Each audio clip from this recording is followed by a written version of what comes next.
எல்லாருக்குமே வணக்கம். பத்திரிகை நண்பர்கள் அனைவருக்கும் நன்றி. இங்கே வந்திருக்கீங்க எல்லாருமே. ஒரு முக்கியமான படம் லால் சலாம். பீரியட் ஒரு 1990s நடக்கிற கதை. இந்த கதை வந்து விஷ்ணு ரங்கசாமி எழுதியிருக்கிறாரு.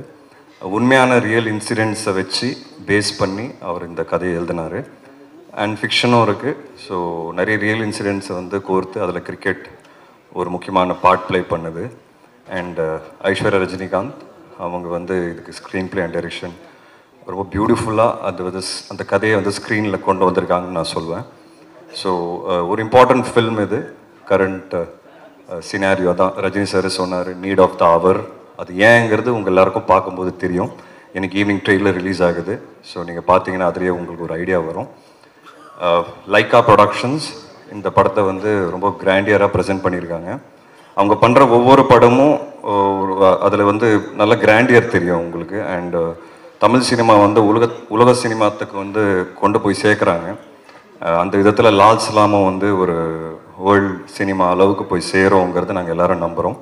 அதில் Lyca production Subaskaran sir and Tamil Kumaran sir இவங்க எல்லாருமே வந்து பயங்கரமாக சப்போர்ட் பண்ணியிருக்காங்க. ஏன்னா லைவ் லொக்கேஷனில் ஷூட் பண்ணோம். நிறைய லொக்கேஷன்ஸ் பாம்பே, பாண்டிச்சேரி, திருவண்ணாமலை, சென்னை. ஸோ இதெல்லாமே வந்து ஒரு பெரிய குரூவோடு தான் நாங்கள் ட்ராவல் பண்ணுவோம். ஸோ இது எல்லாமே சீம்லெஸ்ஸாக இருந்தது. ஸோ அவங்க ப்ரொடக்ஷன் டீமுக்கு ரொம்ப நன்றி. சேது பாண்டியன் சார், அச்சுதன். படத்தை வந்து ரெட் ஜெயண்ட் ப்ரெசென்ட் பண்ணுறாங்க. அது என்னன்னு தெரியல, நான் எந்த படம் நடித்தாலும் ரெட் ஜெயந்தை ரிலீஸ் பண்ணுறாங்க. ஆட்டோமேட்டிக்காக அங்கே போயிடுது. அந்த லக்கு எனக்கு இருக்குது. அண்ட் அவங்களோட பண்ணுற எந்த படமாக இருந்தாலும் ஹிட் ஆகும் எனக்கு. ஸோ அந்த விதத்தில் லால் சலாமும் கண்டிப்பாக மிகப்பெரிய ஹிட் ஆகும்னு நான் நம்புகிறேன். ஸோ உதயநிதி ஸ்டாலின் அவருக்கு வந்து எப்போவுமே ஒரு தேங்க்ஸ் என் சார்பாக. ஏன்னா எனக்கு வந்து 15 இயர்ஸ் முடிஞ்சிருக்கு இண்டஸ்ட்ரியில். அண்ட் 15 இயர்ஸ் ஜேர்னி வந்து யோசித்து பார்க்கும்போது ரொம்ப சில பேர் தான் என் கூட ரொம்ப ஸ்ட்ராங்காக ஒரு பில்லராக நின்னாங்க. அதில் உதயனா ஒன்று. ஸோ அவருக்கு எவ்வளோ தேங்க்ஸ் சொன்னாலும் பத்தாது. அண்ட் ஐஸ்வர்யா ரஜினிகாந்த் அவங்களுக்கு கண்டிப்பாக நான் மிகப்பெரிய நன்றி சொல்லணும். ஏன்னா எதாச்சும் இப்போ தான் எனக்கு 15 இயர்ஸ் முடிஞ்சிருக்கு. 15 இயருக்கு அப்புறம் ஒரு பெரிய கிஃப்டாக வந்து எனக்கு கொடுத்தது வந்து லால் சலாம். இது வந்து என்னோடய ஜேர்னி வந்து என்னோடய ஸ்ட்ரகிள்ஸை வந்து ரீவைண்ட் பண்ணி பார்க்கும்போது இன்னைக்கு அந்த கிஃப்ட், இவ்வளோ பெரிய கிஃப்ட் எனக்கு கிடச்சிருக்குங்கிறது உண்மையாக அவங்கனால தான் அது நடந்தது.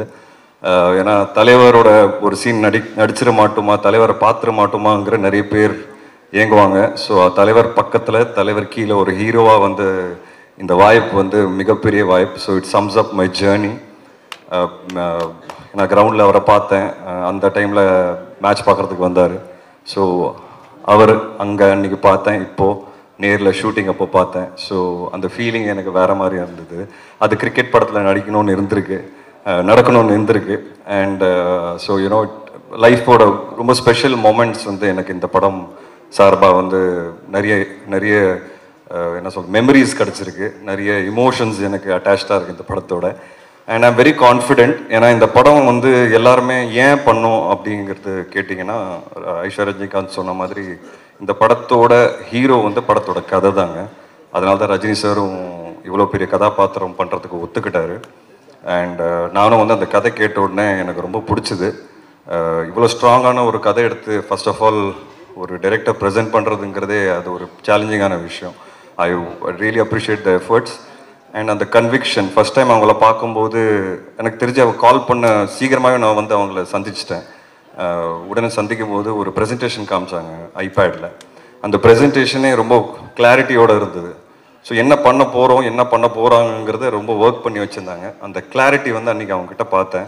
அந்த கிளாரிட்டி என்றைக்கு வரைக்கும் அவங்களுக்கு இருக்குது. ஏன்னா இந்த படம் எழுதுறது ஈஸின்னு சொல்ல மாட்டேன், எழுதிடலாம், டைரக்டும் பண்ணிடலாம். பட் தலைவர் மாதிரி ஒருத்தர் இருக்கும்போது அது ரொம்ப கேர்ஃபுல்லாக பண்ண வேண்டியதாக இருக்குது. ஏன்னா ஒன்று, இந்த படம் பேசுகிற அரசியல்ங்கிறது அரசியல் நினச்சிக்காதீங்க. படம் பேசுகிற கருத்து அது வந்து ரொம்ப பேலன்ஸ்டாக, ரொம்ப கரெக்டாக, யாருக்கும் புண்படுத்தாமல் அதை வந்து வெளியே கொண்டு வரணும். அது வந்து ஒரு மிகப்பெரிய சேலஞ்ச். ரெண்டாவது வந்து ரஜினி சார் அது பண்ண போகிறாருங்கிறது அது அடுத்த சேலஞ்ச். ஸோ ஒரு டாக்டராகவும் அவங்களுக்கு ப்ரெஷர் இருந்திருக்கு, ஒரு டைரக்டராகவும் அவங்களுக்கு ப்ரெஷர் இருந்திருக்கு, அவங்களுக்கு ப்ரூவ் பண்ணணுங்கிற ஒரு ப்ரெஷரும் பயங்கரமாக இருந்திருக்கு. அண்ட் இவ்வளோ பெரிய கூட்டத்தை வந்து மேய்ச்சி அவங்க வந்து இந்த விஷயத்தை கொண்டு வரணும் ஸ்க்ரீன்லங்கிறது I think hats off to her. I really want to appreciate her efforts. நான் நிறைய டார்ச்சர் பண்ணுவேன், நிறைய கேள்வி கேட்பேன், பட் ஒரு நாள் கூட சலிக்காமல் எனக்கு வந்து கரெக்டான பதில் கொடுப்பாங்க. எனக்கு ஒரு நாள் கூட ஸ்பாட்டில் டவுட்டுன்னு வந்தது கிடையாது. நான் கொஸ்டின்ஸ் கேட்பேன் தவிர்த்து எனக்கு டவுட்டுன்னு ஒரு நாள் கூட வந்தது கிடையாது. நான் ரொம்ப இன்வால்வ்டாக ஒர்க் பண்ணுவேன் ஆஸ் அன் ஆக்டர். சில பேருக்கு அதை பிடிக்கும், சில பேருக்கு பிடிக்காது. பட் அவங்க அதை ரொம்ப ஸ்போர்ட்டிவாக எடுத்துக்கிட்டாங்க. ஏதாவது கருத்து சொன்னால் கேட்டுக்கிறாங்க. அவங்களுக்கு கரெக்டுன்னு தோணுச்சுன்னா ஓகே, இல்லைன்னா ஸ்ட்ராங்காக நிற்பாங்க. எனக்கு அதுதான் அவங்களோட கேரக்டரில் ரொம்ப ரொம்ப பிடிச்ச விஷயம். அவங்க எவ்வளோ ஸ்ட்ராங்கான கேரக்டருங்கிறது உங்கள் எல்லாருக்கும் அந்த ஆடியோ லான்ச் அன்றைக்கே தெரிஞ்சிருக்கும். எவ்வளோ கிளாரிட்டியோட, எவ்வளோ கிளியராக, எவ்வளோ ப்ரிசைஸாக அவங்க என்ன பேசுனாங்கங்கிறது. அது வந்து அதுக்கு தைரியம் வேணும். அண்ட் அந்த தைரியம் அவங்ககிட்ட இருக்குது, அந்த வெறி அவங்ககிட்ட இருக்குது, அண்ட் அந்த டெடிகேஷன் அவங்ககிட்ட இருக்குது. அதனால இந்த படம் கண்டிப்பாக ஜெயிக்கும் நான் ரொம்ப ரொம்ப ஸ்ட்ராங்காக நம்புகிறேன். ரஜினி சார், அவரை பற்றி எவ்வளோ பேசினாலும் கம்மி. Is a great human being. அது ஏங்கிறது நான் இந்த இடத்துல சொல்லணும்னு நினைக்கிறேன். நிறைய பேர் அது சொல்லாதீங்க வெளியேன்னு சொன்னாங்க, பட் அதை நான் பதிவு பண்ணணும்னு நினைக்கிறேன். இது கொஞ்சம் பர்சனல் தான் அது. ஸோ இந்த படம் வந்து நான் எனக்கு வரும்போது எனக்கு ஒரு ஃபோன் கால் வருது. என் பையனோட அம்மா என்கிட்ட பேசுகிறாங்க. நீ இந்த படம் பண்ணுறியா அப்படின்னு கேட்டாங்க. உனக்கு எப்படி தெரியும் அப்படின்னு கேட்டேன். இல்லை ரஜினி சார் என்னை கூப்பிட்டாரு, இந்த மாதிரி உனக்கு வாய்ப்பு வந்ததா அப்படின்னா. ஆமாம் வந்திருக்கு. அவர் என்கிட்ட கேட்டார், ரஜினி, என் பையனோட அம்மாவோட பேர் ரஜினி. ஸோ ரஜினி, இந்த மாதிரி என் பொண்ணு சொல்லியிருக்கா விஷ்ணு வந்து இந்த கதாபாத்திரம் பண்ணால் நல்லாயிருக்கும், அங்கிள் நானும் அந்த படத்தில் நடிக்கிறேன், ஓகே அம்மா உனக்கு அப்படின்னு கேட்டிருக்கிறாரு. அதை நான் மறக்கவே மாட்டேன். ஏன்னா அவர் இம்பார்ட்டன்ஸ் கொடுத்துருக்காரு பாருங்க அங்கே ஃப்ரெண்டோட பொண்ணுக்கு. அதுதான் என்னை பொறுத்த வரைக்கும் அவர் சூப்பர் ஸ்டாராக இருக்கிற காரணம். அந்த ஃப்ரெண்டை வந்து மதித்து, அந்த பொண்ணை மதித்து அவரை கூப்பிட்டு அதை கேட்டிருக்கிறாரு. இதை நான் சொல்லுமா வெளியே சொல்லிடக்கூடாதுன்னு எனக்கு தெரியாது, பட் நான் சொல்லணும்னு நினைக்கிறேன். என்னை பொறுத்த வரைக்கும் அவர் சூப்பர் ஸ்டார் இருக்கிறது காரணமே அந்த மனசு தான். அண்ட் அது வந்து நான் ரொம்ப பெருமைப்படுறேன் ஆக்சுவலாக. அது அவர் கேட்டாருங்கிறது, அந்த வேல்யூ வந்து கொடுத்துருக்காரு பாருங்க. So it is a very ரொம்ப இமோஷனல் ஃபில்ம். எனக்கு அங்கேருந்து தான் ஸ்டார்ட் ஆச்சு. அண்ட் என் பையனோட அம்மா விஷ் பண்ணாங்க. ரொம்ப சந்தோஷம். நான் அவர் சார்கிட்ட சொன்னேன், சார் அதெல்லாம் ஒன்றும் கிடையாது சார், சூப்பர் சார் அப்படின்னு சொன்னேன். ஸோ நீ ஆல் தி பெஸ்ட், நல்லா பண்ணு அப்படின்னாங்க. ஸோ அதுதான் ரஜினி சார் என்னை பொறுத்த வரைக்கும். மற்றபடி ரஜினி சார் பற்றி நிறைய பேசலாம். அவரோட ஸ்டைல், கரிஸ்மா, அதுக்கு அடிச்சுக்கிறதுக்கு அதுக்கு எனக்கு தெரிஞ்சு அது ஒரு ட்ரீம் மாதிரிங்க. அவரை நேரில் அதை பார்க்கறதுங்கிறது ஒரு மிகப்பெரிய ட்ரீம். நம்ம எல்லாரும் வந்து பெரிய ஸ்க்ரீனில் பார்த்து கைத்தட்டி விசில் அடிச்சிருக்கோம். பட் அது நேரில் நாங்கள் பார்க்கும்போது, நானும் விக்ராந்த் வந்து அவர் ஃபர்ஸ்ட் ஷாட்டில் தங்கதுரை உட்காந்துருந்தார் பாம்பேல. எங்களுக்கு ஷூட்டு ஃபர்ஸ்ட் ஷாட்டே வந்து ஆக்ஷன் ஒரு சீக்வன்ஸ் சொன்னால் அதில் ஃபர்ஸ்ட் ஷாட் அவர் வாக் தான். ஸோ நாங்கள் 3 பேர் ஓரமாக சேரை போட்டு அந்த வாக்கை நேரில் பார்த்து ஒருத்தருக்குள்ளே பேசிகிட்டு இருந்தோம். பா என்னடா இப்படி இருக்காரு அப்படின்ட்டு. ஸோ அதான் அது அந்த மாதிரி நிறைய எக்ஸ்பீரியன்ஸஸ் இந்த படத்தில் வந்து அவரோட சாரோட வந்து நாங்கள் ஃபஸ்ட் கண்ணை முன்னாடி பார்த்தோம். அண்ட் விஷ்ணுனாலே நல்ல கதை, விஷ்ணுனாலே படம் ஹிட் ஆகும், விஷ்ணு நல்ல கதை ஆட்டோமேட்டிக்காக விஷ்ணு தேடி வரும், அதுதான் உன் அடையாளம் அப்படின்னு சொல்லி ஒரு கான்வர்சேஷனில் என்கிட்ட சொன்னார். ஸோ எனக்கு வந்து என் அடையாளத்தை காமிச்சிருக்கிறாரு, நல்ல ஸ்கிரிப்ட்ஸ். ஸோ அதை இன்னமும் நான் எஃபர்ட் எடுத்து இன்னமும் நிறைய நல்ல ஸ்கிரிப்ட்ஸ் பண்ணோங்கிறது எனக்கு ஒரு கன்விக்ஷன் வந்திருக்கு. இவ்வளோ பெரிய சூப்பர் ஸ்டார் அதை அக்னாலேஜ் பண்ணும்போது நம்மளோட கான்ஃபிடென்ஸே வேறு லெவலுக்கு போகும். அது அவர் பண்ணணுன்னு அவசியமே கிடையாது, அதுதான் அவரோட மனசு. அந்த மனசுக்கு தான் அவர் இந்த இடத்துல நிற்கிறாரு. அண்ட் படத்தில் நிறைய ஆக்டர்ஸ் இருக்கிறாங்க, எல்லாருமே எனக்கு ரொம்ப ஃபேவரட். முக்கியமாக செந்தில் சாரோட ஃபஸ்ட் டைம் காம்பினேஷன். நான் வந்து ரஜினி சாரோட இதுக்கு முன்னாடி ஃபோட்டோ எடுத்திருக்கேன், பட் செந்தில் சாரை ஃபஸ்ட் டைம் நேரில் பார்த்தேன். அந்த நாளே வந்து நான் ஃபோட்டோ எடுத்து என்னோடய ஃபேமிலி குரூப்பில் போட்டேன். இந்த மாதிரி செந்தில் சார் கூடலாம் நான் நடிக்கிறேன், பயங்கர சந்தோஷம் எனக்கு அப்படின்ட்டு. ஒரு மிகப்பெரிய லெஜெண்ட் சார். அண்ட் குழந்த மாதிரி இருந்தார் ஸ்பாட்டில். அவரோட நடித்த நாட்கள்லாம் ரொம்ப ஹாப்பியாக, ரொம்ப பெருமையாக ஃபீல் பண்ணேன். ஒரு பயங்கர ஜாலியாக நாங்கள் எல்லோரும் உட்காந்து பேசிக்கிட்டு டயலாக் ப்ராக்டிஸ் பண்ணிட்டு பண்ணுவோம். அப்புறம் தம்பி சார் நீர்பறவைக்கு அப்புறம் இந்த படம் ஒரு திருப்பி நல்ல ரிலேஷன்ஷிப். அந்த படம் ஹிட் ஆன மாதிரி இந்த படம் கண்டிப்பாக மிகப்பெரிய ஹிட் ஆகும் நமக்கு. அண்ட் தொடர்ந்து நம்ம இன்னும் நிறைய படங்கள் பண்ணோம் சார். சாரோட திறமை, ஐ மீன் நாலேஜ் எல்லாருக்குமே தெரியும். ஸ்பாட்டில் உட்காந்து பயங்கரமான விஷயங்கள்லாம் பேசுவார், நாங்கள் நிறைய பேசுவோம் 2 பேரும். அண்ட் நிறைய அவர்கிட்ட இருந்து கற்றுக்கிட்டேன், அவரோட எக்ஸ்பீரியன்ஸஸ் ஷேர் பண்ணார். மூணார் ரமேஷ் அண்ணன் இந்த படம் மூலிமா எனக்கு வந்து ஒரு நல்ல நட்பு கிடச்சிருக்கு, ஒரு ஸ்ட்ராங்கான பர்சனாலிட்டி. அண்ட் அவர் எது பேசினாலும் ஒரு சென்ஸோடு தான் பேசுவார். அது வந்து எனக்கு ரொம்ப பிடிச்சது. அவரை பற்றி அழட்டிக்க மாட்டார், கச்சாமுச்சான்னு பேச மாட்டார், எது சொல்ல வராரோ ரொம்ப கிளியராக தெளிவாக பேசுவார். இதெல்லாம் நாங்கள் லேர்ன் பண்ணுற ஒரு விஷயம். ஆஸ் அன் ஆக்டர் வந்து நான் எல்லாரோட நடிக்கும்போது இதில் நான் நிறைய லேர்ன் பண்ணுறேன். அப்புறம் தங்கதுரை சொன்ன மாதிரி நாங்கள் நிறைய ஓட்டணும் தங்கதுரையை. ஆனாலும் அவர் அசரலை. இப்போ பாருங்கள், ஸ்டேஜில் வந்து கூட 2 ஜோக் அடிச்சு தான் போனார். நாங்கள் வேணான்னு சொன்னோம் கீழே இருந்து, அப்படி இருந்தோ கேட்கல. என்ன சொன்னாலும் அவர் கேட்க மாட்டார். அவர் சொல்ல வேண்டிய ஜோக்கு அடிச்சுட்டு தான் போவார். அவர் ரொம்ப டார்ச்சர் பண்ணார் எங்கள் எல்லாரையும் ஸ்பாட்டில். ஸோ தங்கதுரை கண்டிப்பாக இந்த படம் வந்து இந்த லவ் சாங்கில் வந்து உங்களை நடிக்க சொன்னாங்க. படத்தில் நான் லவ் பண்ணேன், அந்த ஸ்பாட்டில் நீங்கள் தான் லவ் பண்ணீங்க. நான் தெளிவாக பார்த்தேன், ரொம்ப க்ளோஸாக பார்த்தேன், பொறாமையும் பட்டிருக்கிறேன் நான். ஏன்னா நான் பேசவே மாட்டேன் ஹீரோயினோட. இவர் பார்த்தீங்கன்னா பேசினே இருப்பார் 24 hours. அந்த லுக்கும் பார்ப்பார், ஒரு ஓரக்கண்ணத்தில் ஒரு லுக்கு பார்ப்பார். அதெல்லாம் நான் நோட் பண்ணியிருக்கேன் தலைவா. ஸோ தங்கதுரை வந்து உண்மையாகவே லவ் பண்ணார் ஸ்பாட்டில். அண்ட் நிரோஷா மேம் ஒரு இவ்வளோ பெரிய artist. People like me, like I set, நம்மளால் வந்து ஒரு நல்ல வாய்ப்பு கிடச்சிடாதா அப்படின்னு நினைக்கிறேன். அம்மா சினிமா பார்த்து வளர்ந்துருக்கோம். அண்ட் மேடம் மாதிரி ஒரு ஆர்டிஸ்டோட நடிக்கும்போது ஏதோ கரெக்டாக பண்ணிகிட்டு இருக்கிறோம், கரெக்டான பாதையில் போயிட்டுருக்கோம். ஏன்னா இவ்வளோ எக்ஸ்பீரியன்ஸ் ஆர்டிஸ்ட் நம்ம பார்த்து வளர்ந்துருக்கோம். And today we are acting with தெம்ங்கிறது அது வந்து ஒரு பயங்கர ஹாப்பியான ஒரு ஃபீலிங் அது. So it was great to work with you. And Vivek Prasanna, எனக்கு தெரிஞ்சு நிறைய ஆக்ஷன் சீக்வன்சஸ் எங்களுக்கு இருக்குது படத்தில். அண்ட் ரொம்ப கஷ்டப்பட்டோம் 2 பேர் சேர்ந்து ஸ்டண்ட்ஸ் பண்ணும்போது. பாவம் அடிலாம் பட்டது அவருக்கு. ஆனாலும் இந்த படத்துக்காக அவர் ரொம்ப உழைச்சிருக்காரு. அண்ட் நல்லா பர்ஃபார்ம் பண்ணியிருக்கீங்க. படம் பார்த்துட்டு நான் கண்டிப்பாக ஒரு நல்ல பேர் வரும் உங்களுக்கு. I am very confident about it. And கடைசியில் பெஸ்ட் ஃப்ரெண்ட், எல்லார் லைஃப்பில் ஃப்ரெண்ட்ஷிப் அது வந்து மிகப்பெரிய ரோல் ப்ளே பண்ணோம். ஒரு பயங்கரமான ஃப்ரெண்ட் இருப்பான் எல்லார் வாழ்க்கையில். எனக்கு வந்து 2 பேர் இருக்காங்க. ஒன்று வந்து என் ஃப்ரெண்ட் சையத் முகமது, அது நான் முன்னாடி பேசியிருக்கேன் அவரை பற்றி. இன்னொன்று வந்து விக்ராந்த், சினிமாவில் விக்ராந்த். ஸோ என்னோடய struggles, ups downs, personal life, வீட்டில் இருக்கிற பிரச்சனைகள் எல்லாமே ஷேர் பண்ணியிருக்கோம். ஒருத்தரோட நாங்கள் ஷேர் பண்ணியிருக்கோம். அண்ட் எஸ்பெஷலி படுற கஷ்டம் சினிமாவில் ஒவ்வொரு படத்தில் வந்த புதுசில் இந்த ஓப்பனிங் வருமா, ஆள் வருவாங்களா. ஏன்னா எங்களை மாதிரி ஆளுங்களுக்கு அந்த மாதிரி ஸ்டார்ட் பண்ணும்போது அந்த ஓப்பனிங்கிறது ஒன்று ஈவினிங் ஷோவில் தான் டாக் ஆரம்பிக்கும். அந்த நாட்கள்லேருந்து இன்னைக்கு நாங்கள் வந்து ஒன்றா லால் சலாம் மாதிரி ஒரு படத்தில் நடிக்கிறோம். என்ன எங்களுக்கு ஒரு சந்தோஷம்னா, ஒரு கவலையே கிடையாது, நிம்மதியாக தூங்கும். ஓப்பனிங் கண்டிப்பாக வரும். அது எங்கனால இல்லைன்னு எங்களுக்கு தெரியும், தலைவர்னால தான். ஆனால் இந்த வாட்டி ஃபஸ்ட் டைம் என்னோட ரிலீஸஸில் நான் ரொம்ப நிம்மதியாக தூங்க போகிறேன். நைட்டு காலையில் தேட்டரில் கூட்டம் வந்துடும். வந்து படம் பார்த்தாங்கன்னா இதை கண்டிப்பாக ஹிட் ஆகுங்கிறது எனக்கு ஒரு பெரிய நம்பிக்கை இருக்குது. ஏன்னா படத்தோட கண்டென்ட் அப்படி இருக்கும். ஸோ இந்த ஒரு நம்பிக்கையோடு தான் நாங்கள் இருக்கிறோம். அண்ட் இந்த ஆப்பர்ச்சுனிட்டி கொடுத்ததுக்கு ஐஸ்வர்யா மேம்க்கு தேங்க்ஸ் சொல்லணும்.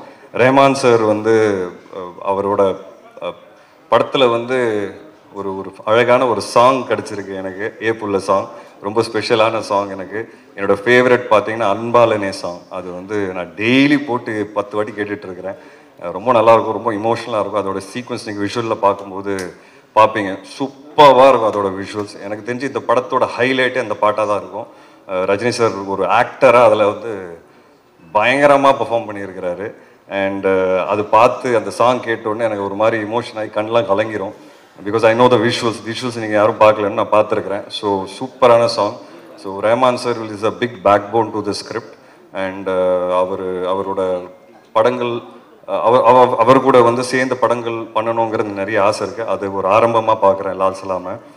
அண்ட் போகிறதுக்கு முன்னாடி நான் ஒரே ஒரு விஷயம் சொல்லணும்னு ஆசைப்பட்றேன்.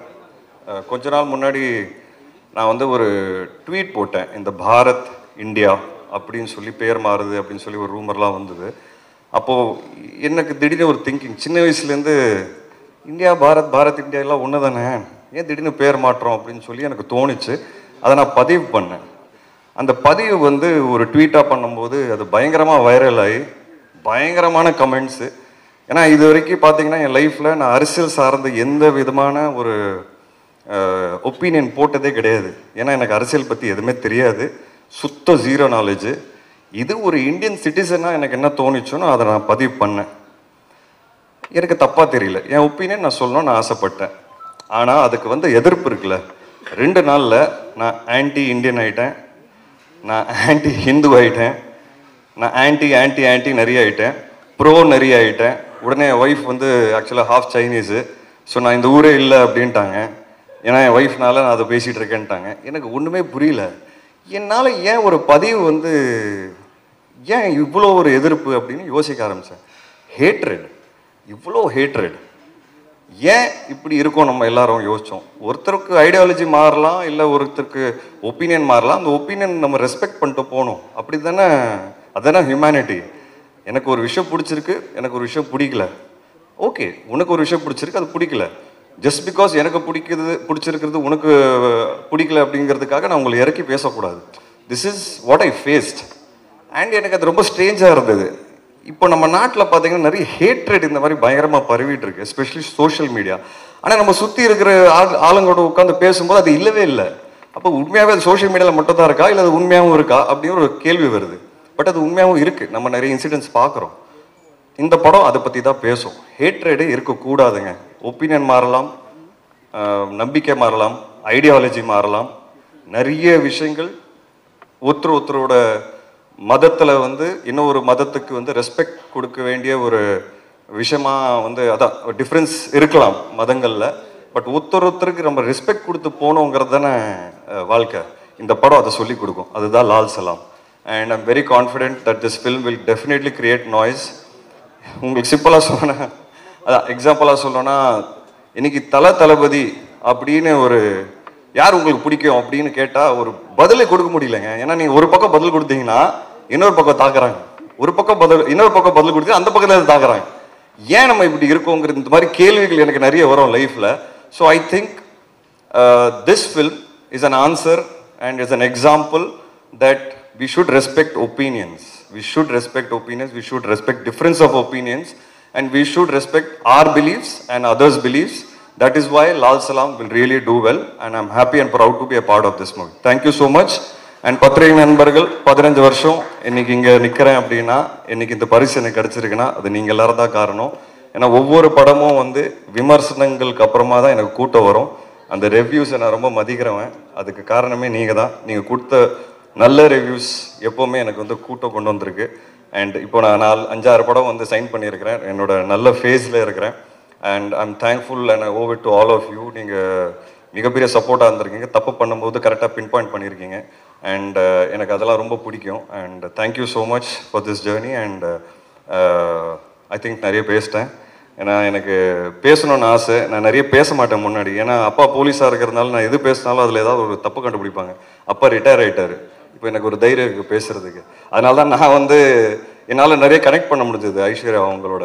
எங்கள் அப்பா சூப்பர் ஸ்டார் இல்லை, பட் அவர் ஒரு போலீஸ் ஆஃபீஸர். பட் அவர் இருக்கிறதுனால எனக்கு எவ்வளோ பாதிச்சிருக்கு லைஃபுங்கிறது அது எனக்கு தெரியும். அட்வான்டேஜஸும் நிறைய இருந்திருக்கு, டிஸ்அட்வான்டேஜஸும் நிறைய இருந்திருக்கு. பட் அந்த டிஸ்அட்வான்டேஜஸ் என்னங்கிறது எங்களுக்கு தெரியும். அது அவங்களுக்கு அது எப்படி இருந்திருக்கோங்கிறது எனக்கு ரொம்ப நல்லா தெரியும், புரியும். ஏன்னா சார் வந்து மேடையில் சொன்னார், அவங்களும் சொன்னாங்க இந்த மாதிரி வாய்ப்பு தேடி நிறைய இடத்துல போனேன். ரஜினி பொண்ணுங்கிறதுனால யாரும் வாய்ப்பு கொடுக்கவும் மாட்டாங்க. இங்கே வெற்றி மட்டும்தான் பேசும். அந்த விதத்தில் ஐஸ்வர்யா ரஜினிகாந்த் இந்த படம் கண்டிப்பாக வெற்றி அவங்களுக்கு கிடைக்கும். அவங்க ப்ரூவ் பண்ணுவாங்க. இன்னும் நிறைய படம் பண்ணுவாங்க. வெற்றிக்கு மட்டும் தான் இங்கே மதிப்பு. And we will definitely win. Thank you so much. Thank you.